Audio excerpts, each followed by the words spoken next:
7 millones de personas. 7 millones de personas en el Estado español están en situación de pobreza energética, es decir, tienen que destinar más de un 10% de los ingresos del hogar para pagar la factura energética. 7.222 familias aragonesas, según el último censo del 2013, están en situación de vulnerabilidad energética. Por eso, hace un año, el Grupo Parlamentario de Podemos Aragón trajimos esta proposición de ley, la primera proposición de ley de Podemos en estas Cortes de Aragón. Una ley de 5 capítulos, 14 artículos, 13 páginas y decenas de referencias legales, fruto de un trabajo colectivo. Fue aceptada a trámite a pesar de las abstenciones de PP, Ciudadanos y PAR. En ese debate sobre su tramitación, en este pleno de las Cortes de Aragón hace justo un año, el diputado Martínez, portavoz de Ciudadanos, nos acusaba a Podemos de falta de coherencia y anunciaba enmiendas que iban al final a transformar completamente nuestro borrador. Sin embargo, Ciudadanos no presentó ni una sola enmienda que pudiéramos incluir en el texto final que hoy vamos a votar, porque retiró las 3 enmiendas que registró.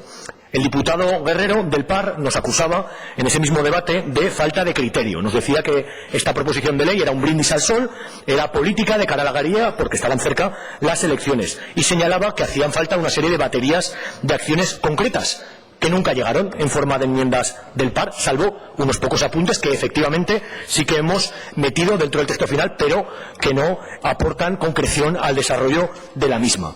Dolores Serrat, portavoz del Partido Popular, nos decía que la proposición no de ley no gustaba a su grupo, que era una de esas que se presentan en serie en varios parlamentos y que era muy parecida a la catalana, paralizada por el Tribunal Constitucional. Pues no, señorías del PP, esta ley no es ni la catalana ni la andaluza, es la ley aragonesa contra la pobreza energética. El objetivo es ese, acabar en Aragón con la pobreza energética, que por ley se impidan los cortes de suministros de luz, gas y agua a cualquier familia que lo está pasando mal por esta crisis estafa de la cual las mayorías sociales no logramos escapar. Nuestros anhelos y esperanzas radican exactamente en eso, en no dejar a nadie atrás. Si con estos suministros logramos que la gente se pueda desarrollar con criterios de igualdad para estudiar, para buscar trabajo, para tener oportunidades, posiblemente ya no dependerán de ayudas sociales, sino que el buen vivir dependerán de su esfuerzo y de su trabajo. El sistema eléctrico español es causante de muchas de estas injusticias. El oligopolio eléctrico se ha aprovechado durante décadas de los afanes cortoplacistas de una casta de privilegiados, bien en parlamentos o bien en las propias empresas multinacionales, que les ha permitido tener un control indecente sobre derechos que hoy tenemos en este Parlamento la legitimidad y la legalidad para reconocer y amparar. Este sistema eléctrico español es opaco e ineficaz.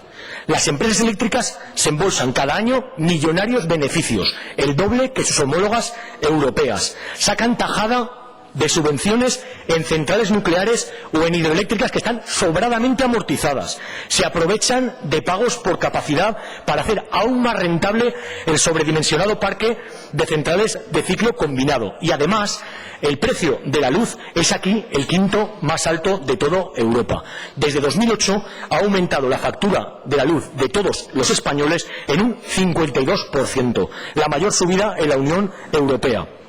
Por eso, hoy lo que estamos dando es un importantísimo paso para convertir los suministros básicos en un derecho social en Aragón. Aún quedará mucho por andar para que este derecho goce de las mismas garantías que otros derechos civiles, pero al menos hoy damos un paso histórico en el reconocimiento de derechos sociales en Aragón. Hemos definido en la ley lo que es el hogar en situación de vulnerabilidad, para que sea homogéneo el concepto en todo Aragón, definiendo criterios de renta y de necesidad acreditada por los servicios sociales comarcales y municipales, con criterios de progresividad y justicia social.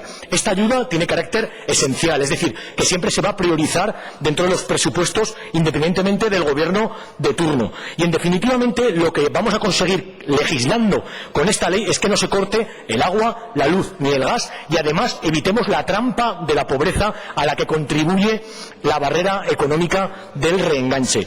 Obligamos a las empresas comercializadoras a que informen en la factura de la existencia de estas ayudas. Proponemos intervenciones de eficiencia energética en colaboración con entidades locales para promover cambios de hábitos de consumo y especialmente el ahorro energético. Este es el primer paso de una transición energética, como vendrá con planes de rehabilitación de vivienda y otros, que son los que efectivamente serán un impulso para la creación de empleo.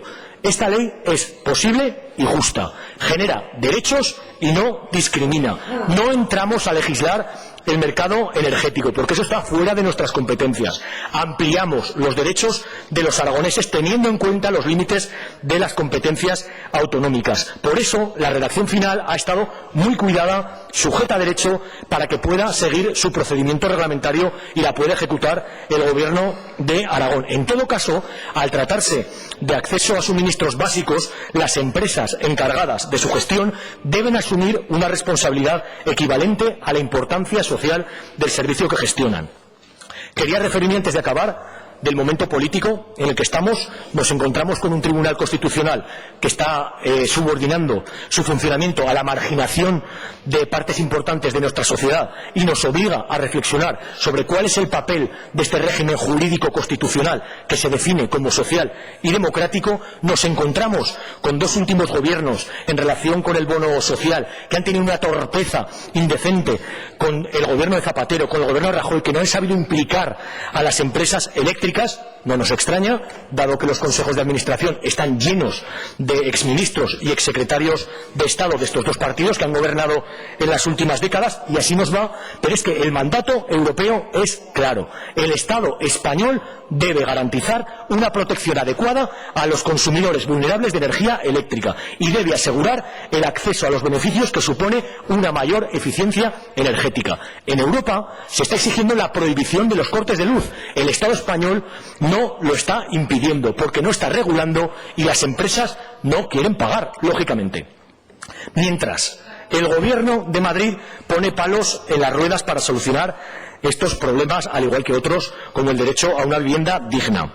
Mientras, lleva al Tribunal Constitucional la mejora de estos derechos que se están acordando en diferentes autonomías como la aragonesa, y se pretende dar todo el poder a las eléctricas. Mientras todo esto pasa, nosotros aquí vamos a dar el primer paso hacia una transición energética necesaria, con medidas de ahorro y eficiencia, apoyo a las renovables, planes de rehabilitación de vivienda y una apuesta valiente y decidida por un cambio de modelo económico y productivo. Antes de acabar, quería hacer un recuerdo a las personas invisibles, a las familias que no van a poder solicitar estas ayudas, a las familias que no han tenido otra salida que ocupar la vivienda y pinchar la luz para salvar a sus familias, a las excluidas del sistema. Son muchas familias aragonesas, cientos y quizás miles. Deseo que con esta ley y con otras puedan disponer pronto de una vivienda digna en Aragón y de un contrato de luz a su nombre. Por decencia y por justicia social les pido a todos el voto a favor de la primera ley aragonesa contra la pobreza energética. Muchas gracias.